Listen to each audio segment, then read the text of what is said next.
I'm Anna with Drinking the Movies, and I'm here with Timothy Hall, the writer, director, and producer of Landlocked, as well as its stars Delia Kropp and Dustin Gooch. And Delia is also an executive producer on it. So first, I'm sure y'all get this question a lot, but could you just kind of tell me about the genesis and inspiration for the film? Because I know Dustin and Tim, y'all have worked together before, right? Yes, that's correct. Yeah, Yeah, we went to school together. So. Oh, really? Yeah. Yeah. We went to the North Carolina School of the Arts. And so our last movie, Born River Vine, got into the Atlanta Film Festival. And we won the Georgia Film Award. And that kind of opened some doors for us. And that was 2017. It was at the festival that year that sort of the idea kind of came to me. And I wrote it with a friend named Jonathan Foster, another School of the Arts alum. And so then we shot the film in 2019. Yeah. So, Delia, this is your first featured film role, correct? That's right. Mm-hmm. So how did you get brought on? And then also, what was your experience like as an EP, and how did that come about? EP? Executive producer, sorry. Oh, more film jargon, huh? Oh gosh, sorry. Well, I was brought into this kicking and screaming. No, I'm just kidding. Tim had gotten my name from a mutual friend, I believe an agent out west, and she got in touch with me, and we talked a bit, and I submitted. Was it one audition I did for you, Tim? Yes, one audition. We spoke over the phone multiple times, and yeah. Yeah. Okay. Yeah. Yeah, he was really excited. I know, because we've been friends forever, so we talk a lot. And I remember I give him a lot of crap because I'm like, make sure you audition like a lot of people, and he did, but she was one of the first, and like I didn't see an audition or anything like that, and he's like, I think I'm in love. I think this is the one. And I was like, you got to give it time, Tim. And over time, it stuck. Yeah. Yeah, it's tough. The first person you see you like so much, you're trying to make sure you're not closing yourself off. But Delia was just head and shoulders the I ruined him for anybody else. Of course. So. Yeah. Oh, sorry, continue. So and Tim, what was really nice about our process is that after being offered the role, Tim flew me down to Atlanta, and I got to meet, I think everybody. Alex was there too, right? Our cinematographer. Yeah, as well as you and Tim. Yeah. And it was really nice. I spent a couple of days. Mm-hmm. That was great to have that time just to be with one another and sort of mesh. And when you're making a no budget indie feature, resources are limited, but having that time beforehand was great, just to sort of get comfortable with one another, especially the three of us and Alex, our cinematographer. Yeah, well, I was gonna ask, because I mean, like the Briana and Nick's relationship felt super complex and deep and all of that. So I was just wondering, like, beforehand, was there any sort of, like, I don't know, what sort of prep did you do for that, or was there any sort of rehearsals or anything? Because I was really impressed by how natural that felt. Yeah, I mean, again, within a no budget, being very limited on resources and time, we really didn't. I mean, rehearsal kind of wasn't an option. It was more beforehand. Dustin was in Atlanta at the time, so I had we had a great amount of time, he and I, to talk through things and go through script, and then having a number of phone conversations with Delia and myself, talking through everything, and then Delia and Dustin were able to, I think, have some good conversations, really making sure that we were all on the same page in terms of the backstory and their whole family history, making sure we kind of were on solid ground there collectively, and then just making the most of the time that we had. It was 3 weeks we shot this movie over, and we did basically all the scenes that Delia's not in, kind of essentially the first third of the movie or so, in that first week. And so then Delia arrives in the first week and then shoots for 2 weeks. So it was intense. Yeah, it was good that we had all those conversations beforehand, because super low budget, you don't have time to figure things out. And me and Tim talked forever, back and forth, which is basically me asking a question and then rambling for like 45 minutes with all my questions.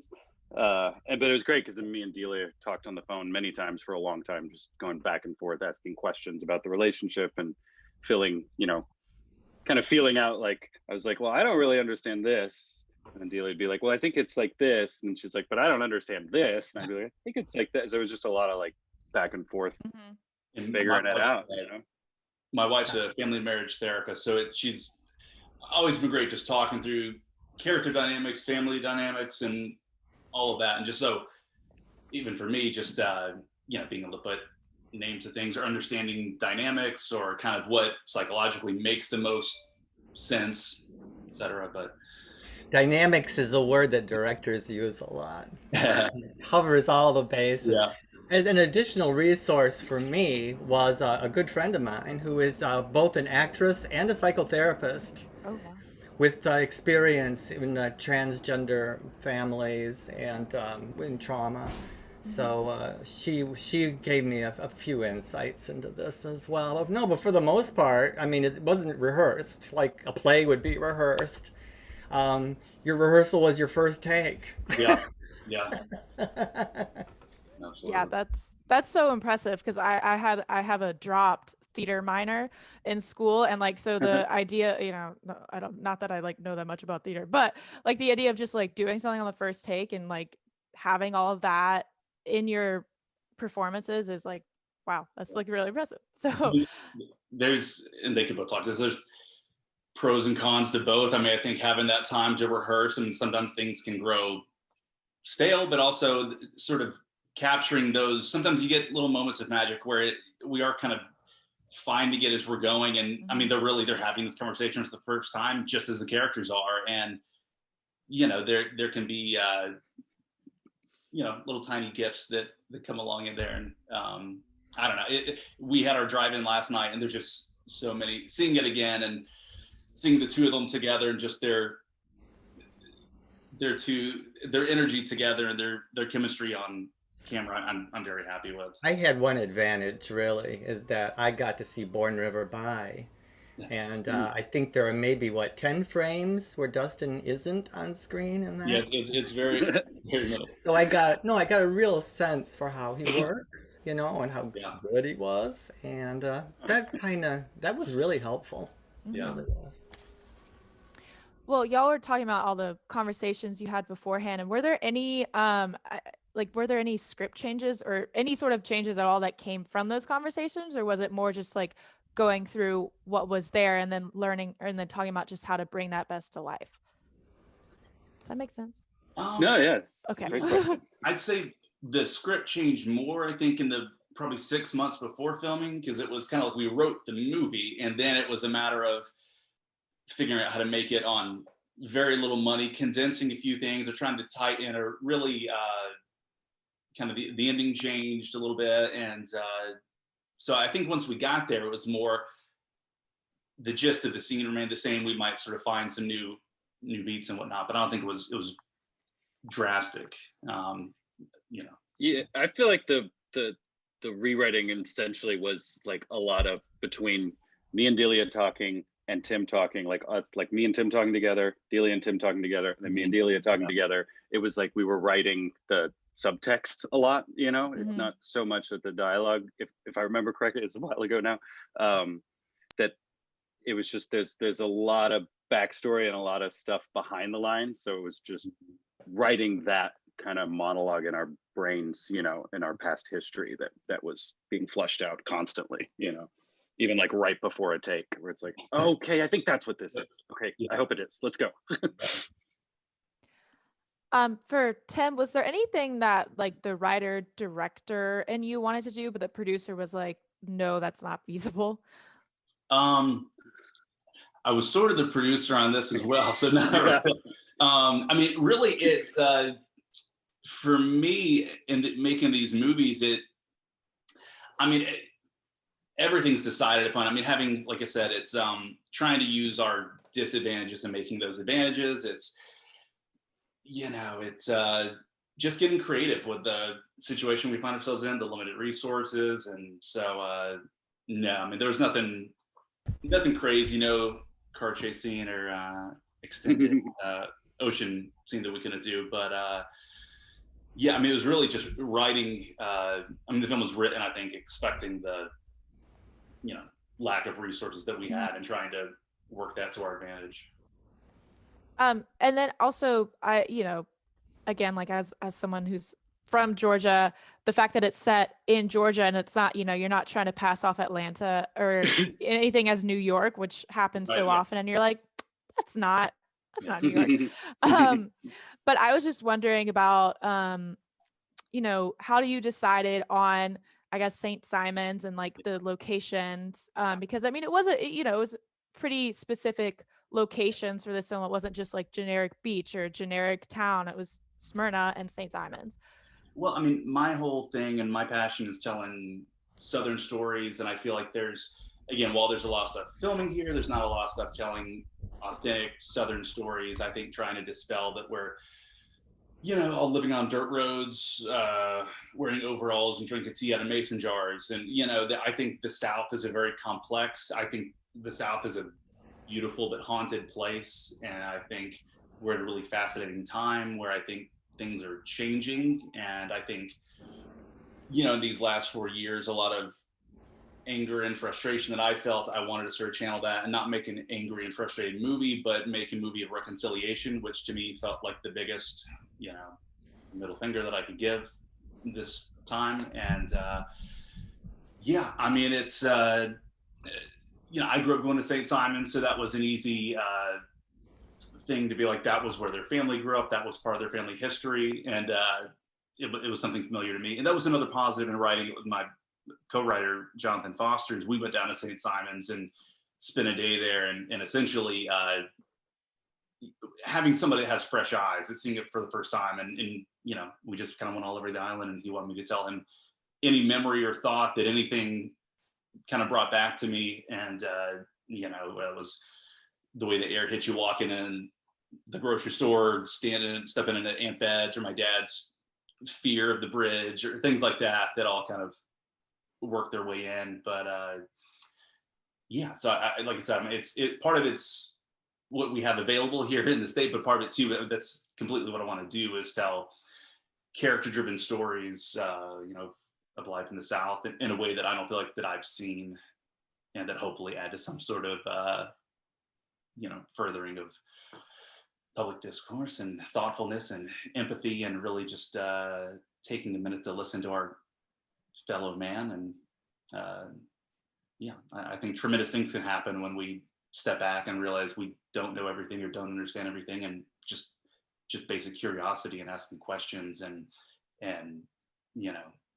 being compassionate, empathetic, and interested in our other people's journeys. On that, I mean, in that same vein, I was really interested in the religious aspect of the film because, like so often, the LGBTQ community and the church are placed at odds, and there's no chance for reconciliation between these groups. And so it was super refreshing to have Briana be like very religious and not be an issue, and it just wasn't raised, and there was no big problem or drama from it. It was just a part of her character. So I was wondering if y'all could talk a little bit about that and how kind of that came about and the importance of that. Well, I'm from Macon, Georgia, and growing up in kind of a very conservative evangelical place, it's been kind of as long as I can remember. I've been very frustrated with this sort of, I think, to me, a cult-like devotion to certain political leanings, and I think a complete and total failure to show up and, again, just have basic compassion, curiosity, empathy, acceptance, and basic Christ-like characteristics for, the LGBTQ community, and really just a slew of marginalized communities that somehow, again, a lot of this movie was birthed from that place, and this frustration, and I wanted to sort of turn things on their head, where, like, I think a lot of people would think that Brianna's life decisions in some way, shape, or form meant that she had, rejected God or sort of the belief system that she was a part of. But I wanted to turn it to where what she has gone through, because she's the resolved person in this. It's Dustin's character that is kind of in the thick of it. And so I liked flipping it where her life journey has brought her closer to God and the person that she is meant to be. And yeah, I just sort of wanted to run counter to some of these, I think, incredibly misguided and incorrect assumptions. One great thing about this script is that it really is not a transgender movie.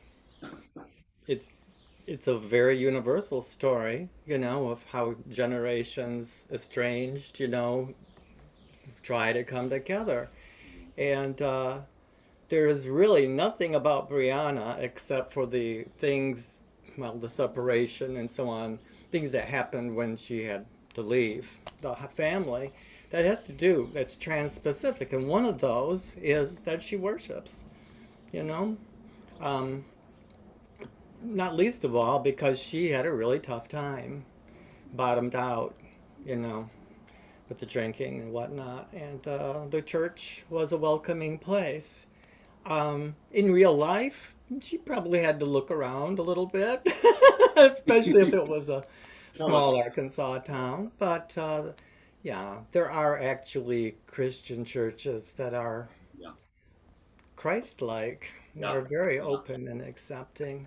Well, and I saw this whole dynamic as being in my mind with Brianna's character and this family back in, say, the 90s.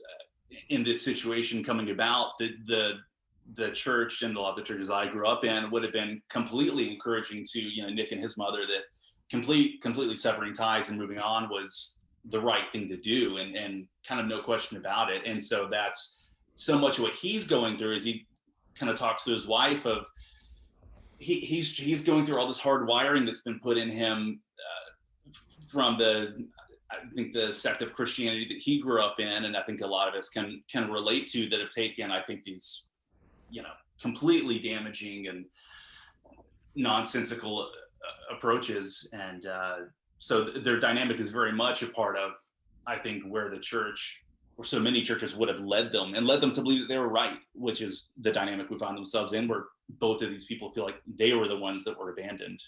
And so, yeah. I know Dustin has interesting thoughts on this as well. I have what? Interesting thoughts on this as well. These are things that he and I speak about. Yeah, I'll just ramble forever. We've talked a lot about this, but I do like that aspect of it. I was thinking as he was talking, I could do this stuff in Austin. I work for the company called Summer Stock Austin. We do musical theater and stuff, and there was this church that we used to rehearse at because we have no money and they were kind enough to help us. And I remember we were leaving one day and the pastor came out and he's like, "Are you going to come to the show after rehearsal?" We're like, no. And I was like, it's kind of weird that he called it a show. And then there was a drag show that was happening in this old Baptist church. And I was like, what? Oh, this is not the Christianity I was raised with, and it was very, very promising, because it's definitely something that has pushed me away in my lifetime, in my personal journey. And we've had a lot of discussions about that. So it is nice when you see that people can be embraced by something that's so deeply important, Yeah. I mean, I Delia, you kind of answered my next thought / question, but I was just, it was also really refreshing to see a story about a trans woman that's not overwrought Oscar bait that ends in tragedy, she's already transitioned, she's fully come into herself. And I mean, like you were saying, Tim, it's more Nick who's kind of going through this personal turmoil right now. Right. Anyway, so I just thought that was really so lovely to see portrayed on screen. But let's be clear, we still want Delia to win the Best Supporting Actress Oscar next year. So. Of course. I will be campaigning. Sorry, I didn't mean to put down the other ones. One thing that I do a great deal of here both in the film and the stage world is taking a look at the stories that are written about us, almost always by cisgender, writer directors, and many times, as you mentioned, they kind of come up short. They're either exploitative, where just the aspects of us that are unusual, kind of freaky, that are those real? Did you have that changed? Yeah, that sort of thing. That are just exploited like crazy, and other tropes, like the always having to die, always having to suffer needlessly. Yeah, and this script from the get-go had I don't think I mentioned anything to you, Tim, really, that I thought was the least bit, along those lines of stuff we've already seen more than enough of. That it was just, yeah, it was a dad and a kid in a tough situation right now, but trying to make it better. Yeah. And those are the kinds of roles, quite frankly, that most transgender people really die for, and they're rare. So I was really lucky. Well, and that was the most nerve-wracking thing of writing this, was finding who was going to play this role, and and it was no question we wanted a transgender actress to play this role. That's and so that feeling of what if we don't find that person that just, I mean, you can find somebody that's good, but somebody that fits this, fits with Dustin, all these specifics, and it was one of those things that was very nerve-wracking before we found Delia, because it's if we don't find the right actress for this, we're kind of screwed and don't have a movie. So yeah. Well, I mean, from my perspective, great job casting. So, okay, we have time for one more question. This is gonna be a big hardball, guys. Oh boy. Okay, do you prefer the beach or the mountains?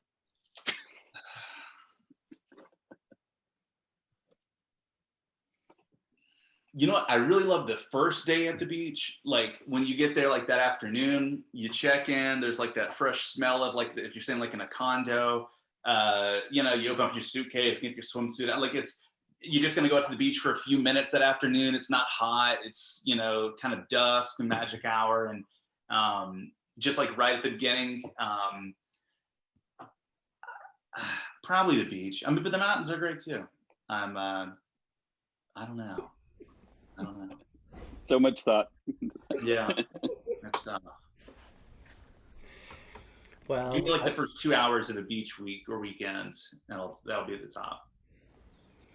well, I was raised in the Midwest around all these lakes in the Michigan area, and so that was always my feeling of what's adventurous, So the beach mountain thing is, do you want to relax, or do you want to, find a big challenge? Well, I can find a lot of challenge if there's a stretch of water. We found some sort of critter right on the beach while we were filming, didn't we? Yeah. I was like, what's that? I'm spreading my mom's ashes. Get away.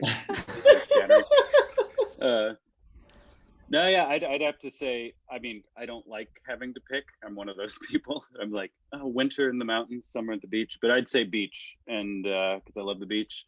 And it's funny that you asked the question, just because I'm remembering now that that was one of the things that I connected to, because as a kid, like, beach meant vacation. Like, Right. We didn't have a lot of money, so it was like everybody gets in the car and we would drive to Florida and go to the beach, and that's what our vacation was. And so for me, in my mind, anytime I see palm trees or sand, I always think happiness and vacation, which is cool. And so that was neat, like in the movie too, where it's like, oh, that's where we're going back, that place we used to go. And it's like, yeah, just like me. That's a lovely note to end on.